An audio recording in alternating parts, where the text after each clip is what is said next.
Egun on denoi, irekiera ekitaldiak hasiko gara, eta horretarako hemen dauzkagu Lorratzak taldea. Zuen esku.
Udal ordezkari, ikastola zaleok, ondain arrok, lagunok, egunon.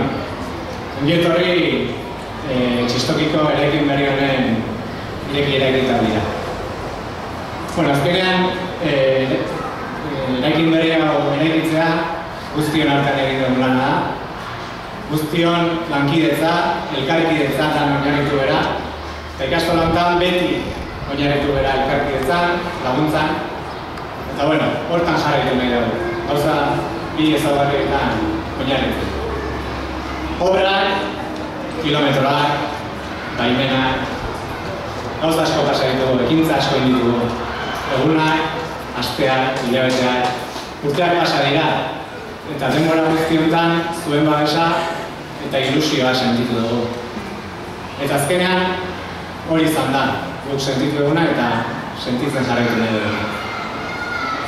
Ikastolak, dakizun bezala, euskara eta euskal kultura oinarritutako hezkuntza proiektu bat du. Eta hezkuntza proiektu hori zuekin partekatzen du. Zuekin partekatu eta zuekin lan egin. Eta hortan jarraitu nahi dugu. Orain arte, zuen laguntzarekin aurrera atera ikastola, 50 urte ditu gainera. Eta hortan jarraitu nahi du, zuen laguntzarekin eta partekatzearekin eta elkarkidetzarekin jarraitu nahi du. Bueno, azkenean, irekia ekitaldi ofizial guztiak eskatzen duten bezala zinta moztuko dugu, dantzarien agurra izango dugu, lorratzaken abesti polit bat eduki dugu, baina azkenean guztion nahi duguna da guztiok lanaren emaitza partekatu eta guztion artean ikusi. Oain kanpotik ikusten dugu, guztion lanaren emaitza, baina gero zinta moztu eta gero barrura pasako beha eta elkarrekin ikusiko dugu eraikin berri polita. Beraz, mila esker, udal ordezkari, ikastola zaleok, ondoen darrok, lagunok, eskerrik asko.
Bueno, ekitaldiaren bukara emateko, ez dut esango berri esan dago guztia. Plaza bat izan dela hau guztia zuen laguntza zen aurrera ateratzea, eta